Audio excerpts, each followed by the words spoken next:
Olá a todos, aqui é o Yuri do canal Racional Invest. E no vídeo de hoje nós vamos falar um pouquinho sobre a Gerdau. Vamos dar uma olhada nos resultados do terceiro trimestre de 2024. Só lembrando que este vídeo não é uma recomendação de compra ou venda. Bom, então, antes de iniciar aqui, a Gerdau, para quem por acaso não conhece, é a maior multinacional brasileira produtora de aço. Os produtos vão para diversos setores, como construção, indústria automotiva, maquinários, naval, energia. Para onde a gente olhar, tem Gerdau. E realmente, a gente olha, às vezes a gente vai quem costuma aí ver obras, ou às vezes vai numa ferragem ali na esquina, a gente percebe que parte de pregos, ferros, só tem praticamente uma marca, que é a Gerdau. Então, vamos seguir aqui. Bom, em relação à composição acionária da Gerdau, eles têm tanto as ações ordinárias quanto as preferenciais. Nas ações ordinárias, mais de 97% das ações pertencem à metalúrgica Gerdau, com uma parcela bem pequena em circulação. Seria esse percentual aqui. Então, a principal ação em circulação no mercado da Gerdau são as ações preferenciais, a metalúrgica Gerdau, que é o grupo controlador, em geral, eles praticamente só possuem aqui uma pequena quantidade de ações que pertencem à própria família Gerdau, com o restante das ações em circulação. Então, num total de ações circulando, mais de 2 bilhões de ações, 33% pertencem à metalúrgica, a metalúrgica Gerdau, uma parcela pequena que é a família, alguma coisinha em ações na tesouraria, e o restante em circulação, sendo que a maior parte atualmente, cerca de 50%, pertencem a investidores estrangeiros, Isso considerando a posição de 31 de dezembro de 2024.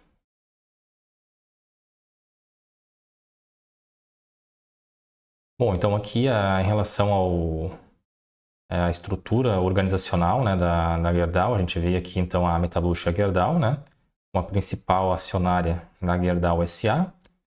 E da Gerdau SA, então, existem aí diversas empresas pertencentes ao grupo econômico, Bom, então agora iniciando a apresentação que eles disponibilizaram no site de RI, referente ao terceiro TRI de 2024, que foi divulgada no dia 6 de novembro. Bom, então aqui um disclaimer da apresentação. Bom, então iniciando efetivamente, eles trazem aqui como principais destaques, a questão da segurança das pessoas. Eles trazem aqui um indicador de redução contínua na taxa, frequência de lesões ou acidentes. Então aqui eles destacam aqui a taxa em 0,58. É interessante que eles começam com esse dado antes mesmo das demais dados de produção, o que dá a entender que eles pelo menos procuram nessa apresentação mostrar a valorização das pessoas que trabalham na empresa e prezam pela segurança. A gente sabe que por se tratar de uma indústria pesada, digamos assim, estão sujeitos principalmente no pessoal do operacional, estão sujeitos aí a acidentes, Então, interessante essa abordagem que eles fazem aqui nesse sentido, Em relação às vendas de aço, então, eles citaram aqui 2,8 megatoneladas, um crescimento no trimestre quanto no ano, mesmo em um cenário de sobreoferta de aço e macroambiente desafiador. Então, eles estão dizendo que atualmente, né, existe uma sobreoferta de aço no mercado. Isso tende a baixar os preços do aço, né, que diminui um pouco a questão da lucratividade da empresa, né. O EBITDA ajustado, 3 bilhões, resultado da otimização de ativos e ganhos de eficiência operacional. E tem aqui o Steele Awards. Gerdau venceu a categoria Excelência em Sustentabilidade da principal premiação global do setor de aço.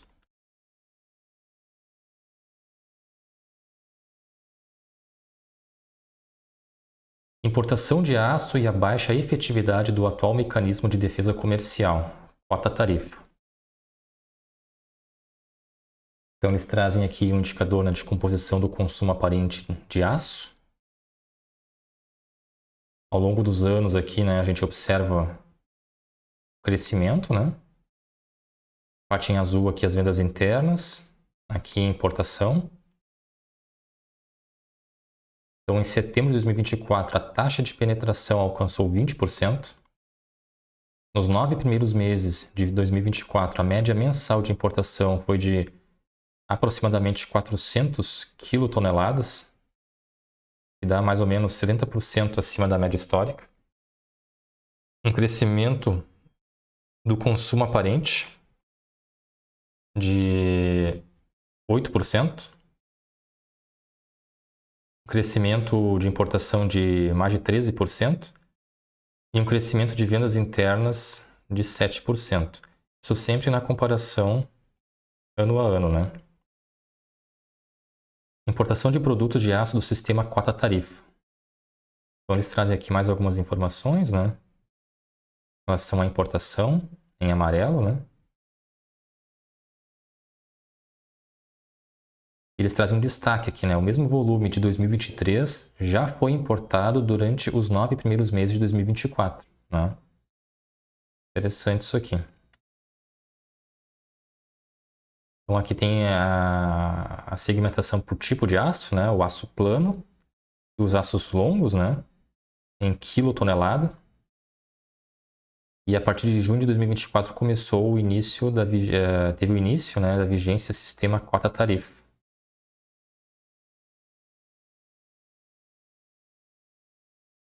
Destaques financeiros, né? Lucro líquido ajustado de 1 bilhão 432 milhões, um crescimento de 52%, né, na comparação com o segundo trimestre de 2024. Um lucro por ação de 64 centavos, o que dá um crescimento de 56% na comparação com o trimestre anterior. A alavancagem ficou em 0,32 vezes, e é o menor patamar dos últimos 12 meses, favorecido pela forte posição de caixa.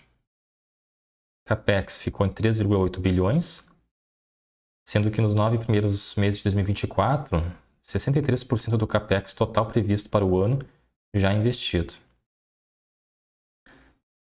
E compra de ações, né? Na parte da Gerdau, 57% executado, e na metalúrgica Gerdau, 56%. Os valores investidos, né? E o market cap aqui, 2%. Então, eles estão com um programa de recompra de ações aí em andamento, né? Fluxo de caixa livre na ordem de 3 bilhões, beneficiado pelo levantamento do depósito judicial, maior EBITDA e liberação de capital de giro. Os ratings, né, da Moody's e S&P's Ratings, upgrade de ratings com perspectiva estável. Dividendos a serem pagos a partir de 16 de dezembro de 2024. Pela Gerdau, 619 milhões, o que dá 30 centavos por ação.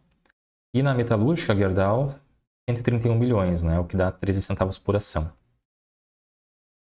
Eles também tiveram aqui a parte de cancelamento de ações. 29,6 milhões de ações da Gerdau, né, ou aproximadamente 77% das recompras, né, foram canceladas. E 18 milhões de ações da metalúrgica Gerdau, corresponde a 100% do recomprado foram canceladas, né? Isso é interessante porque quando a empresa faz a recompra da ação e depois cancela, isso tende a aumentar a participação do acionista, né? Tende a aumentar a participação do acionista dentro do percentual da empresa, né? Então, isso busca, né, uma valorização da ação, porque se eu tenho menos ação em circulação, o preço tende, né, a subir, né? Então é um dado bem importante aqui, porque isso aqui, esse indicador somado, né, a questão dos dividendos aqui, ele dá um dividendo, né, maior do que esse declarado aqui, né? Então a gente, quando a empresa tem uma recompra forte de ações, a gente sempre tem que considerar, né, o dividend yield e mais um percentual ali referente ao cancelamento das ações das recompras efetuadas, né? Então isso aqui é bem interessante. Vamos seguir aqui. Compromisso com a disciplina em custos e busca contínua por maior eficiência.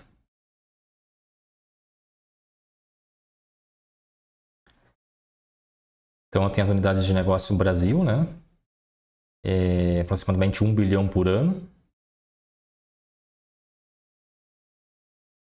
E nas demais unidades de negócios, né? A América do Norte também está tendo algum tipo de trabalho, né? No caso aqui, iniciativas de controle e otimização de pessoal, manutenção e contratações de terceiro e acordo coletivo de WIFTBY concluído.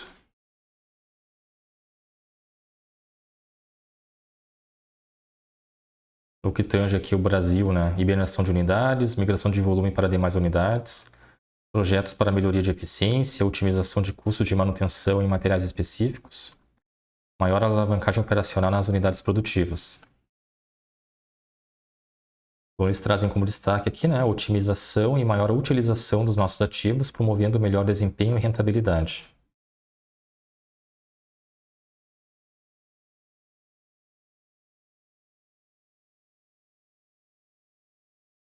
Então, aqui eles trazem, digamos assim, fazem uma análise do que esperar do quarto trimestre, né, de 2024 e do ano de 2025, né? Então, na América do Norte, para o quarto trimestre, eles veem umas margens pressionadas, né? Sazonalidade típica do período, vendas e custos de sucata e paradas de manutenção, demanda e preço de aço refletem a desaceleração da atividade econômica, eleições presidenciais, né? Maior importação de aço, consolidação das iniciativas para ganhos de competitividade e custos. Para 2025, né, perspectiva positiva para a demanda de construção não residencial, pacotes fiscais do governo. Para o Brasil, eles veem a manutenção das margens, né? Sazonalidade típica do período, vendas e paradas de manutenção, preparação do startup de bobinas a quente em ouro branco, maior relevância das exportações, maximizando a utilização de capacidade, consolidação das iniciativas para ganhos de competitividade e custos. Para 2025, a perspectiva positiva para a demanda da construção civil e indústria automobilística e desdobramentos das medidas de defesa comercial sobre a importação de aço. Disciplina na alocação de capital através do CAPEX estratégico e programa de recompra de ações. Bom, agora eles trazem aqui alguns anexos, né? Em relação à segurança do trabalho, que é um destaque interessante, como eu já havia mencionado anteriormente, né? Um foco contínuo na segurança das pessoas. A taxa de frequência de acidentes, o terceiro TRI, ficou em 0,58. Esse indicador aqui é o número de acidentes por milhão de horas trabalhadas por cada colaborador Gerdau. Então, a gente observa que desde 2017, né, existe aí uma clara tendência de redução de acidentes, né? Pelo menos essa taxa de frequência aqui tem caído bastante, mais de 50%.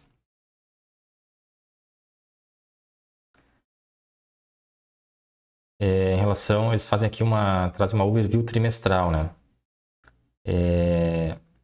A taxa de penetração de aço importado atingiu 20,3% em setembro e continua sendo o principal problema do setor. O mercado interno apresentou crescimento, impulsionado pela maior demanda por aços longos, principalmente para a construção civil. As exportações também aumentaram, favorecidas pela valorização do dólar frente ao real, melhorando a utilização da capacidade produtiva e diluindo custos fixos. Materialização das iniciativas de maior alavancagem e eficiência operacional, além da otimização do consumo de matérias-primas, resultaram no menor CVT tonelada, né, desde o quarto TRI de 2021.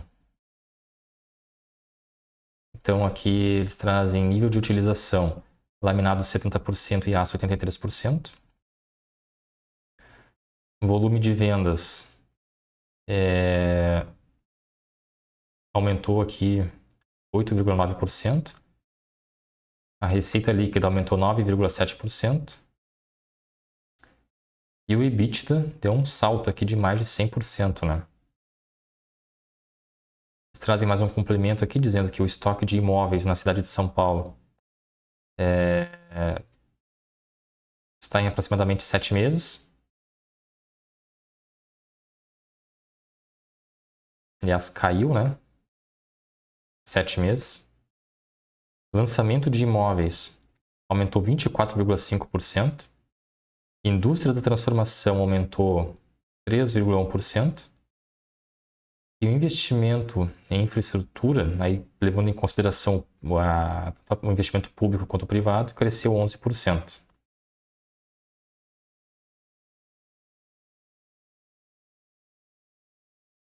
Então aqui eles trazem um overview para a América do Norte, né, onde a Gerdau também tem uma forte atuação. Eles veem aqui uma demanda advinda da construção não residencial permanece resiliente. O volume de vendas afetado pela maior volatilidade causada pelas eleições presidenciais, importação de aço e nível de estoques dos clientes. Paradas programadas para manutenção reduziram o capital de giro devido ao menor nível de produção no trimestre e maior consumo de estoque. Menor preço médio em dólar por menor demanda, maior share de vergalhão no mix de produtos e pressão das importações, e a aquisição da Dales Recycling para ampliar a captação de sucata ferrosa a um custo competitivo através de canais próprios. Os níveis de utilização, né? Os laminados 76%, o aço 72%. O volume de vendas deu uma leve caída aqui, né, de 1%. Receita líquida aumentou 1%. E a margem EBITDA reduziu 17%, né? O emprego na indústria nos Estados Unidos aumentou 1,5% na variação anual. PMI fechou em 47,2%, ABI 45,7% e no DMI 5%, né? Isso na variação trimestral.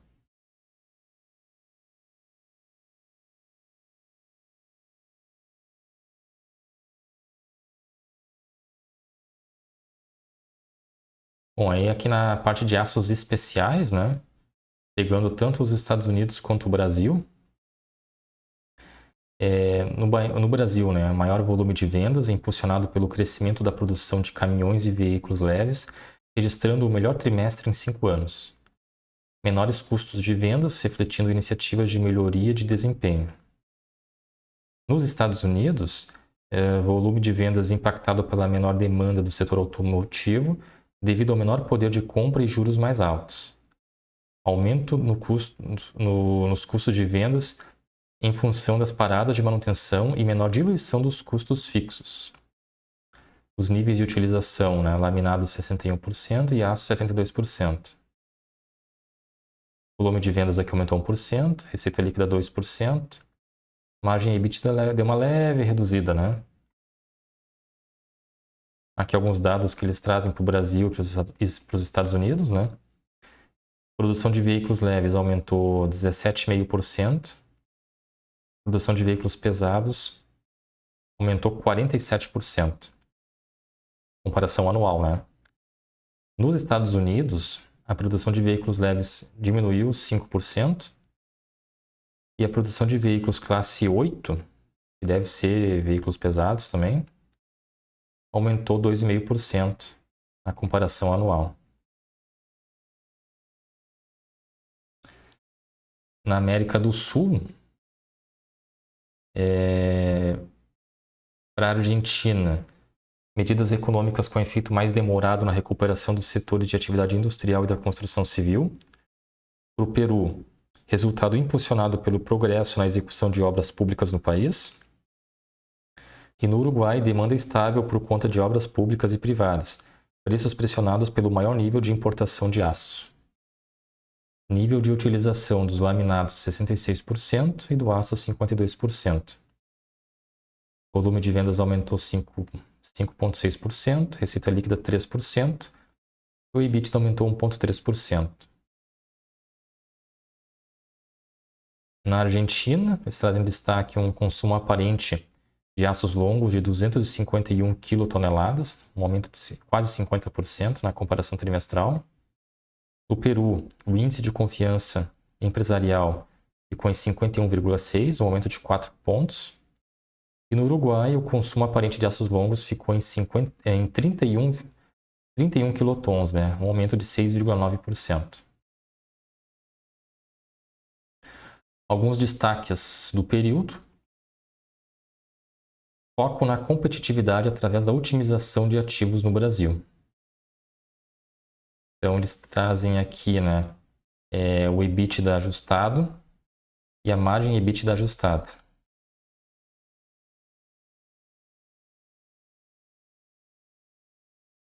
Então, no segundo TRI, os dados foram esses, né? E agora, no terceiro TRI, teve uma redução do EBITDA ajustado na América do Norte, um crescimento no Brasil, né?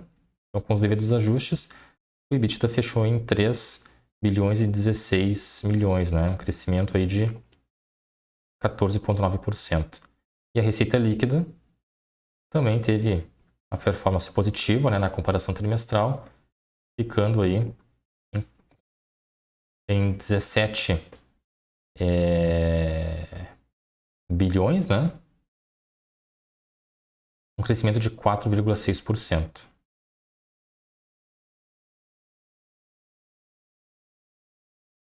Interessante a gente ver aqui, né, que dentro da receita líquida, a maior parte é o Brasil, né, seguido ali com a América do Norte, e os demais países da América do Sul e os aços especiais aqui têm uma contribuição bem menor, né?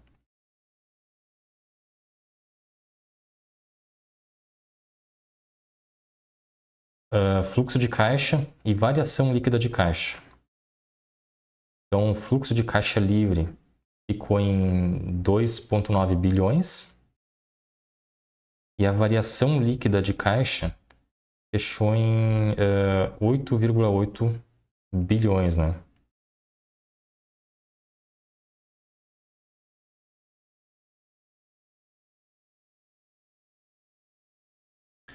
Isso mostra aqui um crescimento, né, na variação líquida de caixa.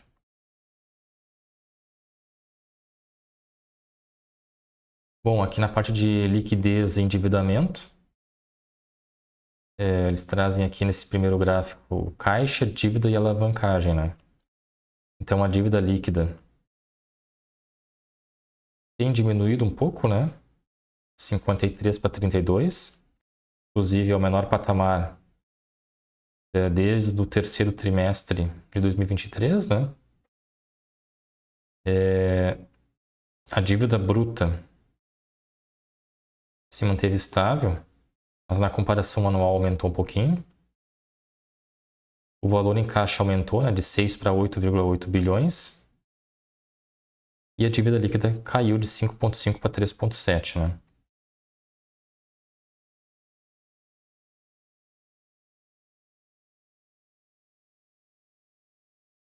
Aqui tem a posição de liquidez e amortização da dívida.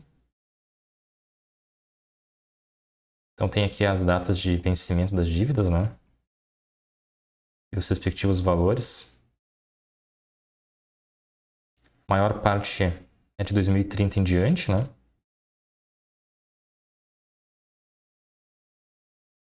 E estão na forma de bonds, né? Bom, a política financeira, a dívida bruta é inferior a 12 bilhões. Então,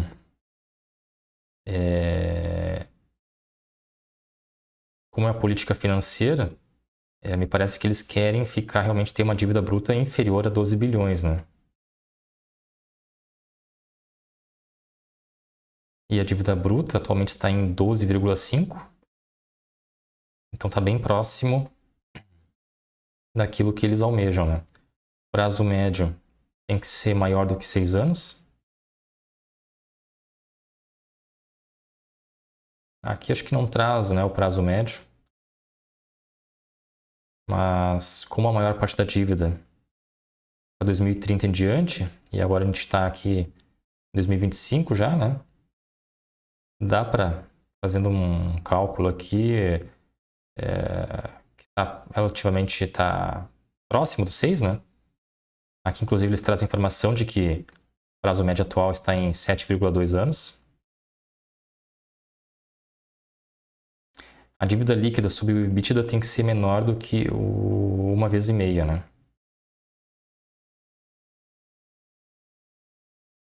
E atualmente está em 0,32, então tá ok. E o custo médio, né, da dívida no Brasil tem que ser... Isso acho que na verdade não é na política, né, mas já é o fato posto, né?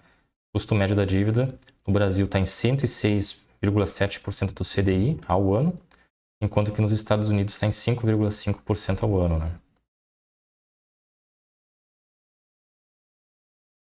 Na verdade, é a dívida em reais e a dívida em dólar, né?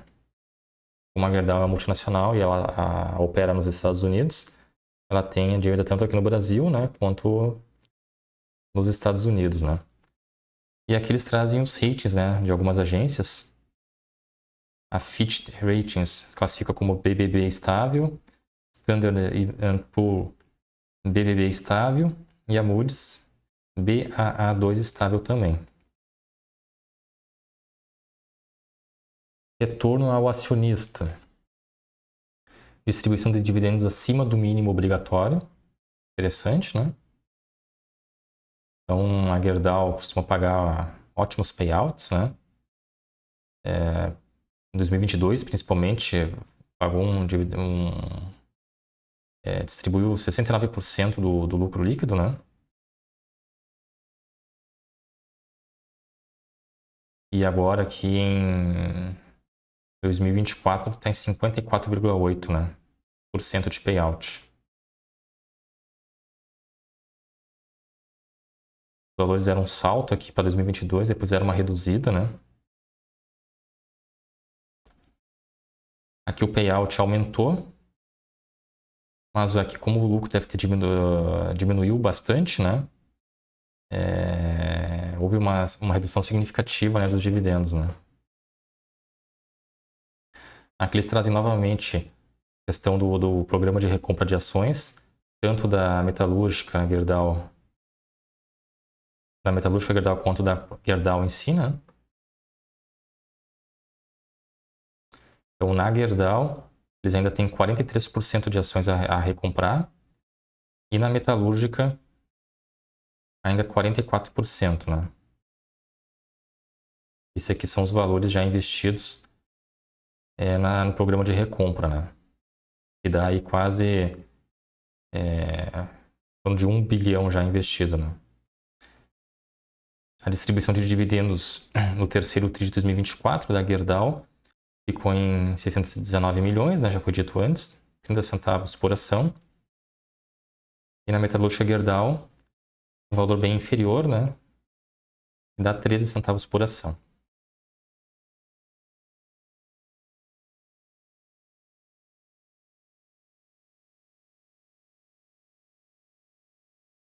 O capex estratégico no terceiro TRI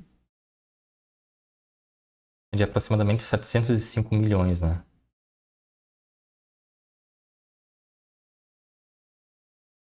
Então aqui tem os investimentos, né? Em amarelo, os investimentos já realizados. Em azul, o que ainda falta ser feito, né?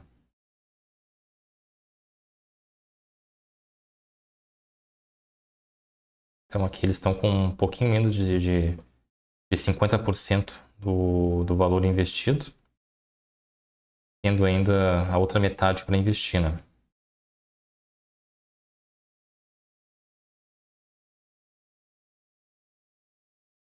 Bom, então aqui encerrou a apresentação da Gerdau, né?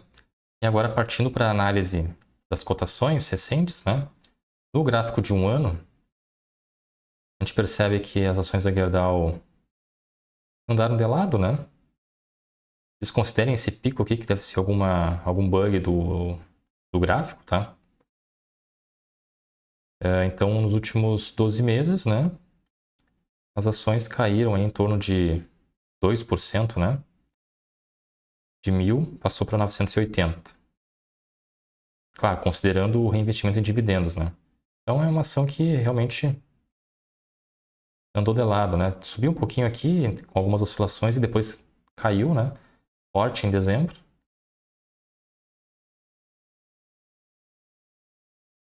Nos últimos 10 anos, aí sim a gente enxerga uma direção, né, mais clara nas cotações,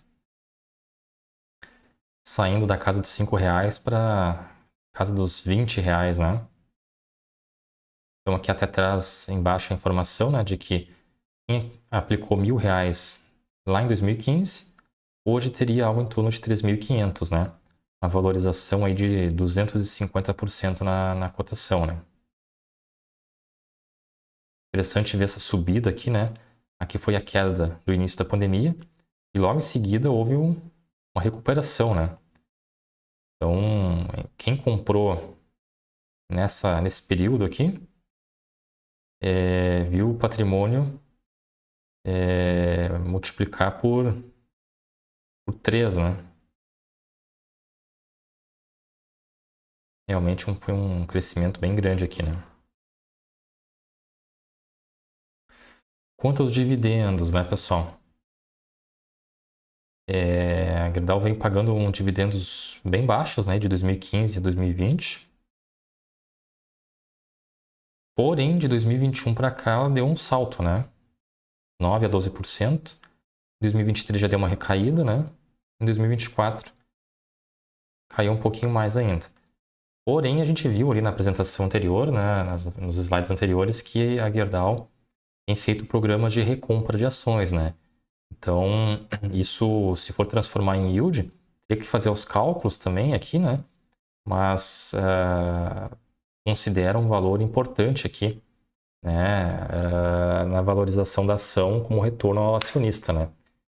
Então, apesar de ter, nesses 2 últimos anos, principalmente, né, uma queda do dividend yield, 2023 e 2024, considerando o programa de recompra, né? Eu acredito que é possível que estejamos aí, né, em patamares em torno de 9 a 10% de dividend yield da Petrobras, né? Aliás, da Petrobras não, da Gerdau, né?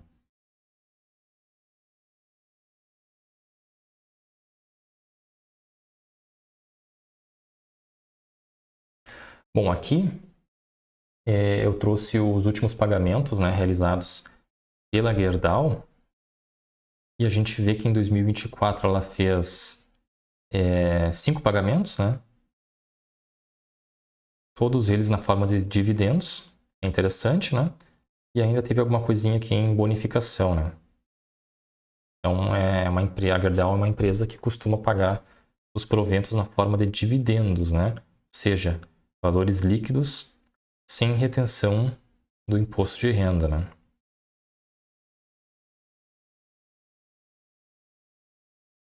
Em relação à receita líquida e lucro líquido, a gente vê aqui que em 2015, 2016 e 2017, principalmente nesse período, a Gerdau passou por um período complicado, né, com prejuízos.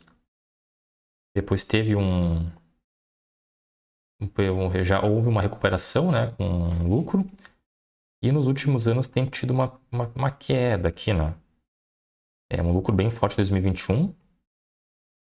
Depois aqui uma queda gradativa Vamos ver como é que se comporta isso agora em 2025, né? Quanto à receita, se manteve estável aqui de 2014 até 2020. Depois teve um salto em 2021, né? Agora teve uma queda um pouco gradativa aqui também nos últimos anos, né? O lucro também oscilando. Ou seja, né? A Gerdau ela é uma empresa cíclica, né? Porque sofre também a influência dos preços do metal, né? Então, quem consegue se antever e projetar quando que vai ter um aumento do consumo do ferro, né? E aumento dos preços, né? Isso tende a valorizar bastante as ações da Gerdau, né? Em função do ganho do aumento do seu lucro, né? Isso pode trazer bons retornos aí aos acionistas, né? Num curto espaço de tempo. Então, é uma empresa que a gente tem que ficar bem atento aí, porque tem épocas que realmente não vale a pena investir na empresa, né? Em relação, então, à cotação, né? Ela encerrou o dia na casa dos R$17. Isso estou falando da GGBR4, né? Que é a ação preferencial da Gerdau, a ação de maior liquidez, né? na bolsa. Nos últimos 12 meses, aí, uma queda de 1,5%. O PL está em 7,33%. O PVP em 0,64% e o dividend yield na casa de 4,76%. Aqui o que chama atenção é o PVP bem baixo, né?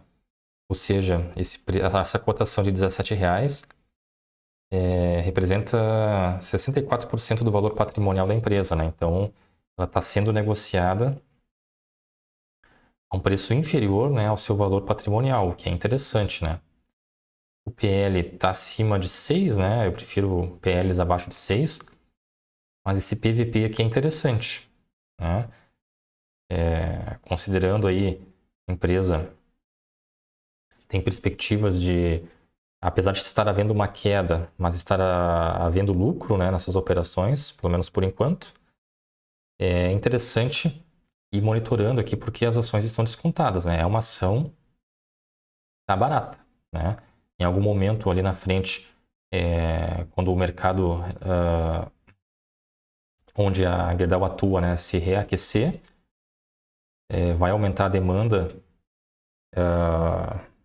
por ferro, né? Então, isso vai certamente fazer com que as ações da Gerdau aumente, né? E o PVP aqui aumente para casa de 1, quem sabe supere, né, o patamar de 1 num espaço de tempo relativamente curto, né? Então, a gente tem que ficar de olho nisso, né? Bom, pessoal, o que eu tinha, então, para apresentar para vocês no vídeo de hoje era isso. Espero que tenham gostado do conteúdo. Peço que quem ficou até aqui se inscreva no canal, curta e compartilhe o vídeo com os amigos, ative as notificações. Um grande abraço a todos e até o próximo vídeo.